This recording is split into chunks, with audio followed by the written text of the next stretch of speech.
चलिए हम दोबारा मोमेंटम को देखते हैं।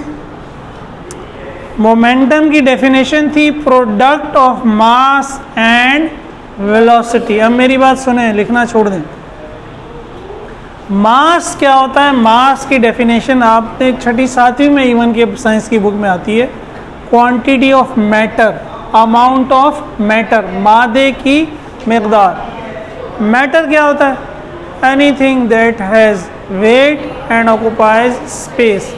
कोई भी चीज़ जो जगह घेरती है और वज़न रखती है।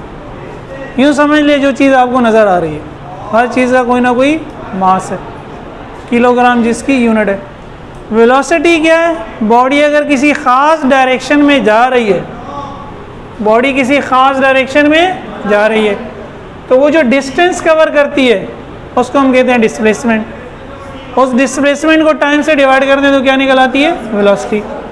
तो जब भी बॉडी मूव करेगी स्ट्रेट लाइन में, जैसे ये स्ट्रेट लाइन है, ये 1 मीटर की रॉड है, उसने यहाँ से यहाँ 1 मीटर का फासला तय किया और उसने 1 सेकंड लिया, तो मैं कहूँगा वेलोसिटी है 1 मीटर बटा 1 सेकंड, 1 मीटर पर सेकंड। और अगर उसने 2 मीटर फासला तय किया 1 सेकंड में, तो वेलोसिटी होगी 2 मीटर बटा 1 सेकंड। सही है? ये वेलोसिटी है, डिस्प्लेसमेंट अपॉन टाइम।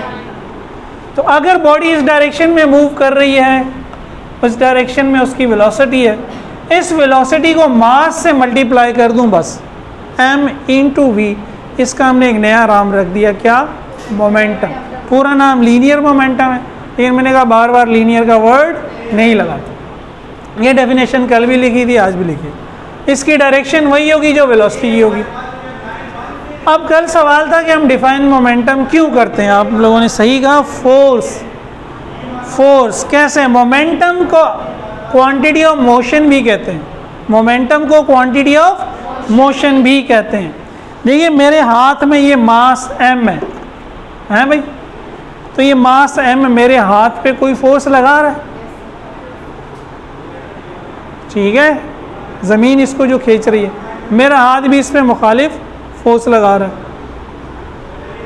अगर इस मास की जगह मैं 2 किलोग्राम का एक पत्थर रख दूं, तो हाथ पे फोर्स क्या लगेगी? ज़्यादा लगेगी। अच्छा चलो, फिर भी चलो, मैं ताकतवर आदमी हूँ, मैंने बर्दाश्त किया हुआ है, लेकिन ये मास ऊपर से गिरे मेरे हाथ पर, फिर क्या होगा? ये मेरे हाथ पे रखा हुआ है, तब फोर्स ज़्यादा लगेगी, या जब वो गिरेगा तब ज़्यादा लगेगी? जब गिरेगा।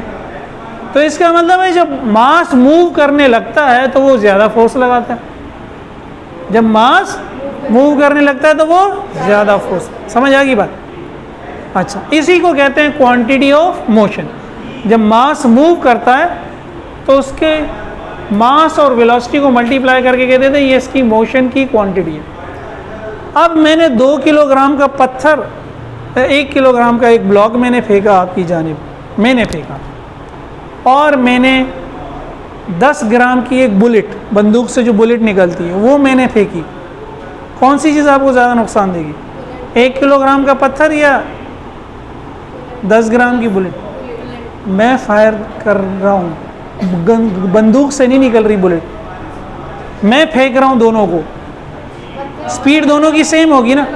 स्पीड दोनों की, मास में फ़र्क हो गया। जिसका मास ज़्यादा है वो ज़्यादा नुकसान हो जाएगा।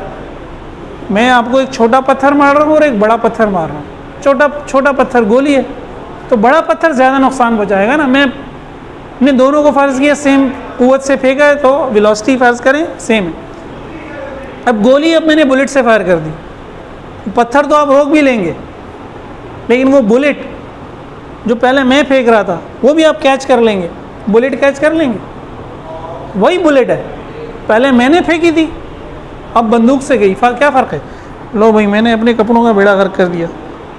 क्या बंदूक से गई तो क्या हो गई? स्पीड ज़्यादा हो गई। स्पीड अब ये पहनने की काबिल नहीं। चलें, अच्छा, तो जब स्पीड बढ़ गई फोर्स ज़्यादा लगेगी। हम हाथ लगाएंगे, हाथ में से भी, सीने में से भी, पीछे भी निकल जाएगी। क्यों? उसकी फोर्स इतनी है कि अब हम उसको रोक, उसकी स्पीड ये फोर्स लेके आए उसमें। समझ आई बात? तो क्वांटिटी ऑफ मोशन ज़्यादा होगी तो बॉडी ज़्यादा फोर्स लगाएगी। मास बढ़ाने से भी वो ज़्यादा फोर्स लगाएगी, स्पीड बढ़ाने से भी वो, तो दोनों पे डिपेंड कर रही है ना, इसलिए हमने दोनों को एक नया नाम दे दिया, क्वांटिटी ऑफ मोशन। मास बढ़ाएंगे तो भी फोर्स बढ़ेगी, वेलोसिटी बढ़ाएंगे तो भी फोर्स बढ़ेगी। इन्ना लिल्लाहि व इन्ना इलैहि राजिऊन।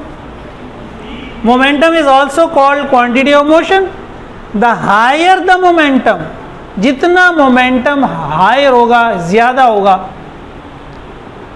The greater the force applied by mass, तो उतनी ही मास ज्यादा फोर्स लगाएगा। यह अंग्रेजी का तरीका होता है ना, जितना हाई मोमेंटम यानी मोमेंटम की वैल्यू जितनी ज्यादा उतनी ज्यादा फोर्स। एंड वाइसा वर्सा, वाइसा वर्सा का मतलब है उलट, जितना कम मोमेंटम उतनी कम फोर्स, जितना ज़्यादा मोमेंटम उतनी ज़्यादा फोर्स, जितना कम मोमेंटम उतनी, पूरा लिखते नहीं है इंग्लिश में, वाइसा वर्सा, इसका उलट। और ये हमने यहाँ प्रूव भी कर दिया, ये एग्जाम में 4 नंबर का सवाल भी आता है कभी कभी। क्या? Show that force is also given by rate of change of momentum. Force जो है वो rate of change of momentum है। तो फोर्स का फॉर्मूला क्या है? F is equals to M है। अब घर पे डांट पड़ेगी। A delta V upon T है।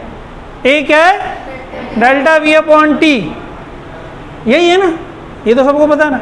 अब डेल्टा वी से मुराद क्या होती है? फाइनल वेलोसिटी माइनस, और अगर उलट देखूं तो final minus initial delta we है। इसकी जगह ये लिख सकता हूं, इसकी जगह, तभी तो दोनों बराबर हैं, तभी तो दोनों। तो अगर इसकी देखा देखी मैं डेल्टा पी लिखूंगा तो वो क्या होगा? P F minus delta P की जगह ये लिख सकता हूँ, P M minus P I की जगह डेल्टा पी लिख सकता हूँ। तो अब मैंने डेल्टा वी को कहा ये final velocity minus initial velocity upon time, जो एक्सेलरेशन का फॉर्मूला आपने रटा हुआ भी होता है, ए बराबर है V F minus V I upon T. अब मैंने मास से ब्रैकेट खोल ली, M multiply by V F, M V F minus M multiply by V I, M V I upon T. Mass और वेलोसिटी का product momentum, मास और velocity का product, तो ये भी मोमेंटम है, ये भी, तो दोनों को पी कह दूंगा तो मसला हो जाएगा। दोनों में कोई फर्क है? यहाँ फाइनल वेलोसिटी है यहाँ, तो इसको कह दिया फाइनल मोमेंटम, इसको कह दिया पी एफ माइनस पी आई को कह सकता हूँ डेल्टा पी। अच्छा आगे मैंने लिखा नहीं, पी एफ माइनस पी आई बराबर हो गया डेल्टा पी अपॉन टी।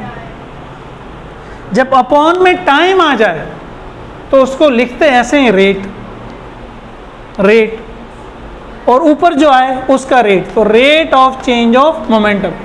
इसको कहूँगा rate of change of velocity, rate of change of velocity, rate of change of momentum. ये उसने कहा था प्रूव करने को, ठीक है, प्रूव हो गया। और यहीं से जाहिर हो रहा है मोमेंटम ज़्यादा होगा तो फोर्स ज़्यादा होगी। मोमेंटम ज़्यादा, आप मास बढ़ाएंगे तो भी मोमेंटम बढ़ेगा, आप फोर्स बढ़ाएंगे तो भी मोमेंटम बढ़ेगा। ठीक है भाई, ओके।